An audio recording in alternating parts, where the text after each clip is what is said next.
Bus ಅದು miss ಆಗಿರ್ತಾವ. ಯಾರು ನಮ್ ಹಿಡ್ಯಾಕ್ ಬಂದ್ರೆ ನಾವೇನ್ ಮಾಡ್ಬೇಕು? ಅವ್ರು ಹೊಡ್ಯಾಕ್ ಬರ್ಬೇಕು. ನಮ್ಗೆ ಅಷ್ಟು ನಮ್ಗೆ ತಾಕತ್ ಇರ್ಬೇಕು. ಹೌದಾ? ಈಗ ನಾವು ಪ್ರತಿ ಶನಿವಾರ ಕಲೀಲಿಂತ್ರ ನಮ್ಗದು ಪ್ರಾಕ್ಟೀಸ್ ಆಕತಿ. ಅಂದ್ರೆ ಯಾರು ಬಂದ್ರೆ ನಮ್ಗೆ ಹಿಡ್ಕೊಂಡ್ರೆ ನಾವು ಹೊಡ್ಯಾಕ್ ಬರ್ತೈತಿ. ಹೌದಿಲ್ಲ?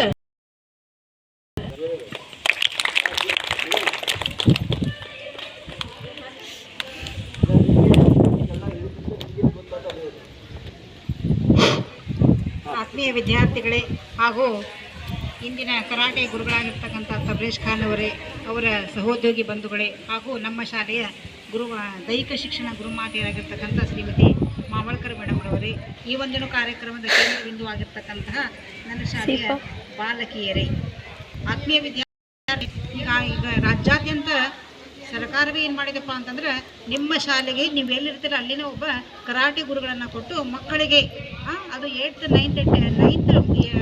ಮತ್ತು 9th ಮಕ್ಕಳಿಗೆ ಕರಾಟೆಯನ್ನು ಕಲಿಸಬೇಕು ಅಂತ. ಯಾಕೆ ಇವತ್ತು ಕರಾಟೆಗೆ, ಆತ್ಮರಕ್ಷಣೆಗೆ, ಸ್ವಯಂ ರಕ್ಷಣೆಗೆ ಯಾಕೆ ಇವತ್ತು ಬಹಳ ಮಹತ್ವ ಕೊಟ್ಟಿದೆ ಅಂದರೆ, ನಾವೆಲ್ಲ ಪೇಪರಲ್ಲಿ ಓದ್ತಾ ಇದ್ದೇವೆ ಮಹಿಳೆಯ ಮೇಲೆ ದೌರ್ಜನ್ಯ ಆಗ್ತಾ ಇದೆ ಅಂತ. ಮಹಿಳೆಯ ಮೇಲೆ ಏನು ಮಾಡ್ತಾ ಇದ್ದಾರಪ್ಪ ಅಂದ್ರೆ ಪುರುಷರು ಬಂದು ಅಟ್ಯಾಕ್ ಮಾಡ್ತಾ ಇದ್ದಾರೆ.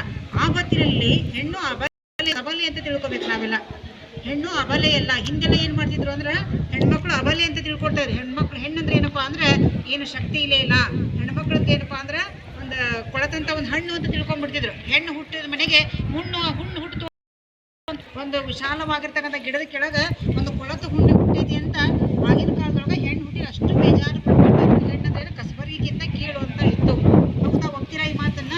ಆದ್ರೆ ಇವತ್ತಿನ ಕಾಲದಲ್ಲಿ ಏನಿದೆ ಅಂದ್ರೆ ಹೆಣ್ಣಿಗೆ ಬಹಳಷ್ಟು ಹೆಣ್ಮಕ್ಳನ್ನ ಓವರ್ಟೇಕ್ ಮಾಡಿ ಹೆಣ್ಮಕ್ಳು ಇವತ್ತು ಸರ್ಕಾರದ ಅತ್ಯುನ್ನತ ಹುದ್ದೆಯಲ್ಲಿ ಕೆಲಸ ಮಾಡ್ತಾ ಇದ್ದಾರ.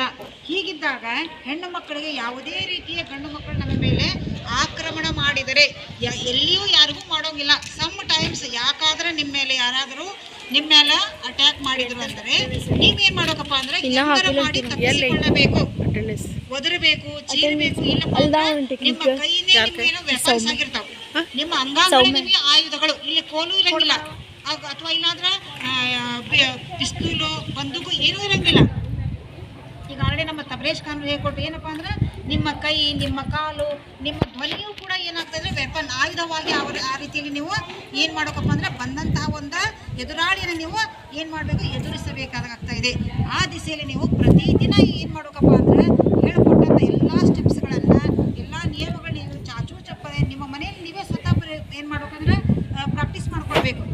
ಈ ಸುಮಾರು ಒಂದು ಎಷ್ಟು ಹೇಳ್ಕೊಟ್ಟಿದ್ದಾರೆ ನಿಮ್ಗೆ? ಎಷ್ಟು ಸ್ಟೆಪ್ಸ್ ಹೇಳ್ಕೊಟ್ಟಿದ್ದಾರೆ? ಎಷ್ಟು ಹೇಳ್ಕೊಟ್ಟಿದ್ದಾರೆ? ಎಲ್ಲವನ್ನೂ ಏನು ಮಾಡ್ಬೇಕು, ದಿನ ನೀವು ಪ್ರಾಕ್ಟೀಸ್ ಮಾಡಬೇಕು. ನಿಮ್ಮ ಮನೆಯಲ್ಲಿ ನೀವು ಪ್ರಾಕ್ಟೀಸ್ ಮಾಡಬೇಕು.